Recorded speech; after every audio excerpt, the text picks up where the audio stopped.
प्रथमे सर्व जनतेच्या वतीनं छत्रपती वंदनीय छत्रपती शिवाजी महाराज यांना साष्टांग दंडवत आणि मानाचा मुजरा घाल. वास्तविक पाहता हा किरीट सोमय्या फार बदनाम माणूस आहे.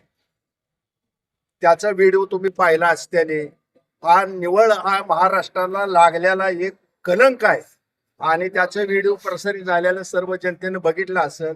तसला महामूर्ख आटपाडीमध्ये येतो आणि माझ्या छत्रपतीची बदनामी विटंबना करतो. त्याबद्दल मी सर्व जनतेच्या वतीनं त्या तोत्र्या किरीट सोमय्याचा जाहीर निषेध व्यक्त करतो. खरोखर हा जर आपल्याला राग येत असेल, महाराजाबरोबर खरंच प्रेम असेल, ज्याला कोणी त्याला इथं आणलं त्या पक्षाच्या कमळाला मतदान अजिबात करायचं नाही. तोच खरा जाहीर निषेध होईल. कारण त्यांना मस्ती आलेली आहे. राज्यपालाने सुद्धा दादाजी कोंडदेव बद्दल आणि आमच्या राजमाता जिजाबाई त्या संदर्भात सुद्धा अपशब्द वापरले. कालचीच घटना घ्या, बीजेपीच्या अध्यक्षाच्या मुलीनं श्रीरामाला नाही तसल्या शिव्या दिले. त्या सोशल मीडियावर संपूर्ण क्लिप ती व्हायरल होत्या.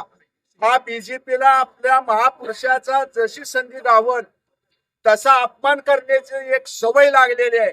म्हणताना ह्या बीजेपीच्या कमळाला या महाराष्ट्रातून मुळासकट हद्दपार केलं पाहिजे.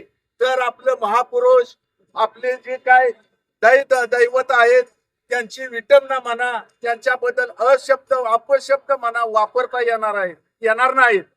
म्हणताना मी शेवटचं सांगतो, या प्रवृत्तीचा या बीजेपी पक्षाचा मी तीव्र निषेध व्यक्त करतो.